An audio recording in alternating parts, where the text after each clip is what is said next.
Hello, welcome back. This is the F1 notepad. We're reviewing the Circuit of the Americas, the United States Grand Prix. Lewis Hamilton, six-time world champion. It was definitely going to happen, and we knew it has. We knew it was going to happen from about halfway through this season. So big congratulations to him. I think he was wanting to do it here because of his connection with the US. He's lived out here for some time. There's a lot of work out here when he's on holiday. In the off season, normally doing music, etc. And then also, I don't think he would have had a problem winning it in Brazil because of how much he likes Ayrton Senna, and he definitely didn't want to win it in Abu Dhabi. So no, many congratulations to him.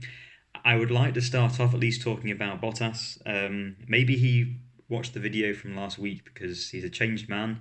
Um, we've missed him through all of this season and last season. But maybe this is Bottas version 3. He always gives us a glimmer of hope near the end of each season that he might be a capable challenger for Lewis. So maybe in 2020, this could finally be it. We'll hope for that. But perfect pole lap, pretty much perfect race. Obviously, it was a bit tense for him doing one more stop than Hamilton. Um, but we can go into that a little bit later on. I think the rest of qualifying, Vettel, great lap, P2. Same with Verstappen. I think Leclerc will be a little bit disappointed with P4, but he had some issues in practice. He didn't have the same running time. Hamilton obviously was looked distraught getting P5 despite only being sort of 3 tenths off, but that's a sort of character he is. And yeah, I think Albon, yeah, he was off the pace. He's always been off the pace, hasn't he? And I'm hoping the more track time he gets, he's still doing a better job than Gasly. And I think that's his benchmark. And today was an okay race by him as well. McLaren looking really, really fast, along with Daniel Ricciardo. So it was making for a pretty good race. I was excited for it. The first lap, I don't think really helped things. Obviously, Albon tangled with Sainz, his rear wheel hitting the front left wheel of Sainz. Obviously, Albon came off a lot worse. Looks like because the car went in the air, it came back down again. He would have had front wing damage. He had to pit. Ended up right at the back of the grid. And from then he had to do a recovery drive. And in the end, it was a very good recovery drive. I think the other big thing I noticed on the first lap was obviously Vettel. This is when he was still running. Yeah, so it looks like he had some sort of balance issue. He said he was complaining of understeer a huge amount, but I think the key thing that I noticed was when Hamilton overtook him. I think it's down to turn 9 where you have the long DRS section. Vettel was lining up Hamilton, and even with understeer, he still would have had enough slipstream to possibly pass Hamilton again. But Leclerc got in front of him whilst Vettel went wide to position his car better for the turn to get better traction off it. That completely compromised Vettel even more. He then tried to make a move on Leclerc, but then Leclerc had slipstream already of Hamilton, so Vettel couldn't get the top speed he needed.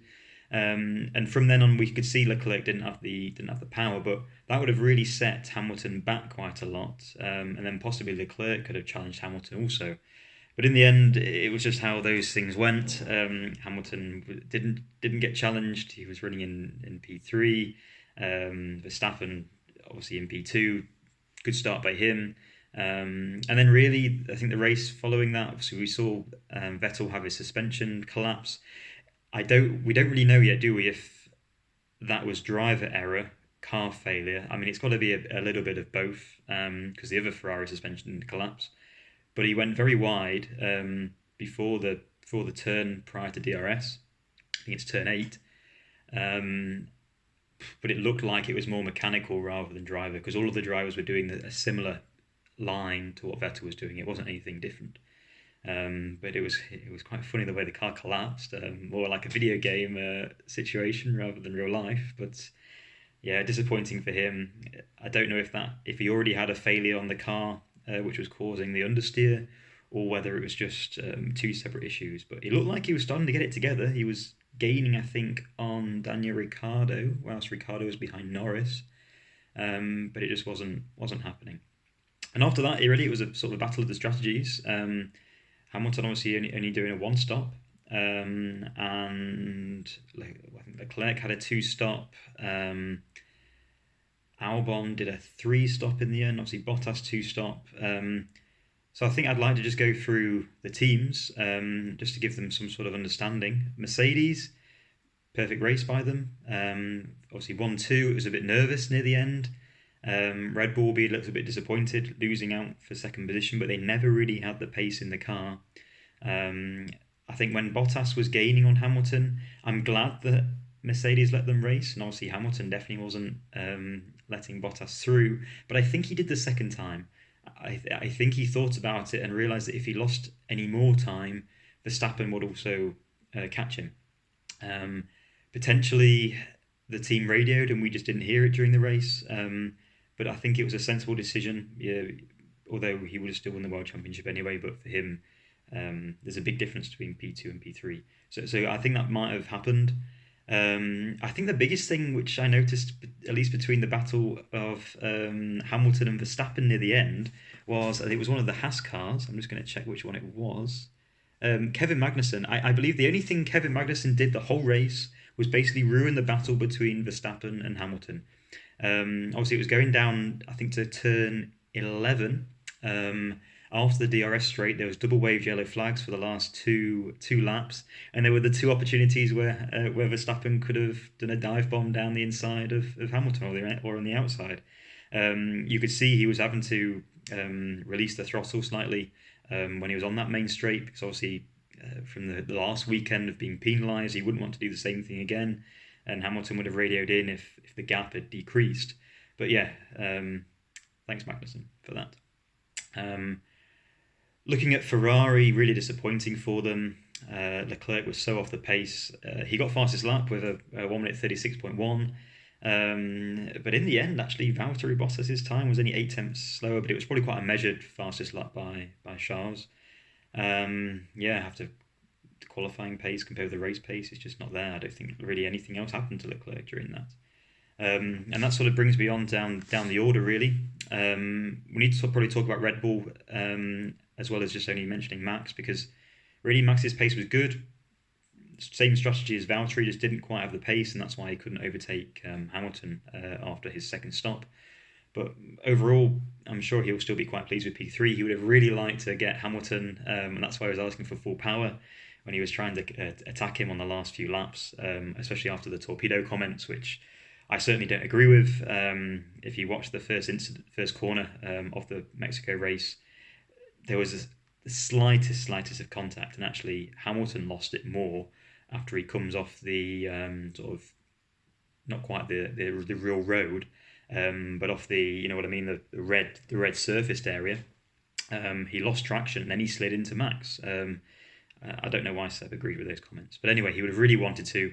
I'm disappointed for him. But then we need to go down the order, and this is where I'm really pleased with Daniel Ricciardo.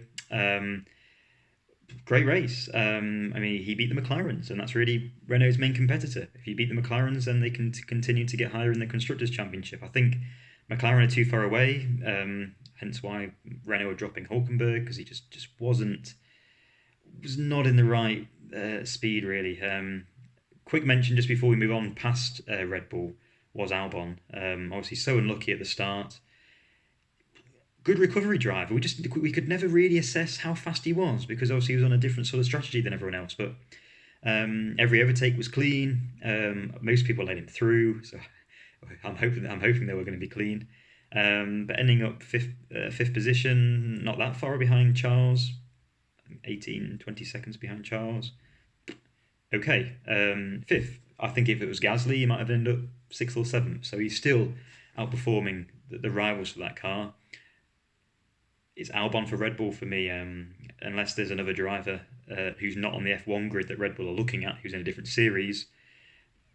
It's got to be him. Hulkenberg, I don't think has the pace, because compared with Ricciardo, he's losing out, and Red Bull needs someone who is a Ricciardo sort of character, because he was just about on par with Max. So yeah, that's that run. That's that one really. McLaren. Lando Norris, what a race. Obviously, Sainz was compromised at the start, hitting Albon, so he was always a few positions in front and a few seconds in front, but his pace really was good all race, matching Sainz or beating it, obviously, because he finished in front of him. In the end, he was only, I think, less than a second behind Ricardo. The two of them were sort of battling all race. I think just after they stopped for tyres because Ricardo was on a one stopper. Norris gained again, and then Norris pitted for a second time to go on to the soft tyres, and then he got right up to the back of Ricardo. Actually, I'm quite pleased with Ricardo. I'm a Ricardo fan, so although I like Norris as well. Sainz was quite a quiet race, really. He had to overtake a couple of cars off to get back into the right position, but not really too much for it. Hulkenberg had a great battle with Kimi, which we saw on the cameras.